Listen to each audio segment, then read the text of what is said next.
নবী, জি ভাই। কেমন আছো? আলহামদুলিল্লাহ। আল্লাহ পাকের অশেষ রহমতে ভালো আছি। হুম, আপনি ভালো আছেন? আলহামদুলিল্লাহ।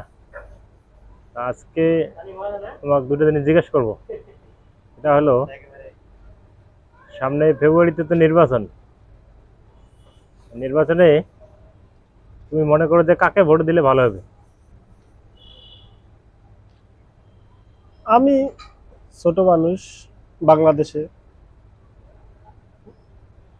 প্রথম ভোটার হয়েছি। এখনো ভোট দেওয়ার সৌভাগ্য আমার হয়নি। তাই? বিগত দিনে বিভিন্ন দল, রাজনৈতিক দল ক্ষমতায় এসেছে আমার দেখা। তো যতটুকু বুঝতে পারলাম, তারা শুধু মুখেই বলে উন্নয়ন উন্নয়ন উন্নয়ন, কাজে আসলে উন্নয়নে আমরা দেখি না। যদি উন্নয়নও করে, দেখানোর জন্য উন্নয়ন করে, যা উন্নয়ন করে তার চাইতে তারা পাচার করে বেশি। তো আমার মনে হয় বর্তমান বাংলাদেশের যে পরিস্থিতি, এই পরিস্থিতিতে আমরা ভেবে চিনতে, সকলকে আমার অনুরোধ, ভেবে চিনতে আমরা ভোট দিতে হবে। তো যেহেতু বাংলাদেশে এখন সামনে জাতীয় নির্বাচন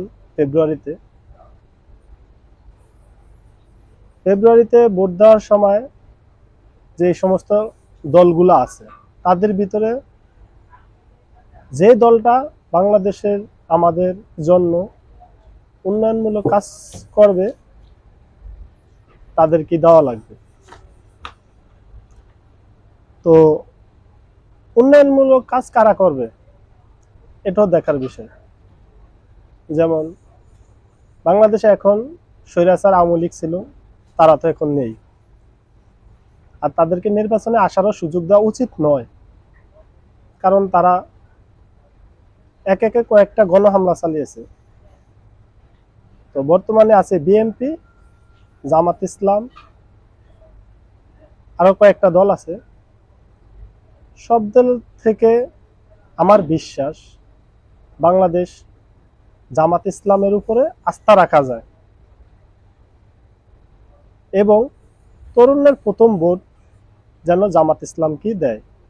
তুমি বলতে চাচ্ছ যে বিএনপি, আওয়ামী লীগ এগুলো তো মানুষ দেখছে, হ্যাঁ, এবার একবার জামাতকে সুযোগ দেওয়ার জন্য নাকি? হ্যাঁ, আমার কথা হলো আমরা বিগত দিনে কয়েকটি দলকে ক্ষমতায় দেখছি এবং বাংলাদেশের উন্নয়ন করছে। শুধু তারা বলে উন্নয়ন, দেখি আমরা একবার জামাত ইসলামকে সুযোগ দিয়ে তারা কি করতে পারে। যদি তারাও দেখি তাদের আগের মতো, তাহলে তাদেরকে আমরা পরবর্তীতে আর ভোট দিব না। আমি একজন সাধারণ নাগরিক হিসেবে আমার বক্তব্য এতটুকুই রাখলাম। আল্লাহ হাফেজ, আসসালামু আলাইকুম।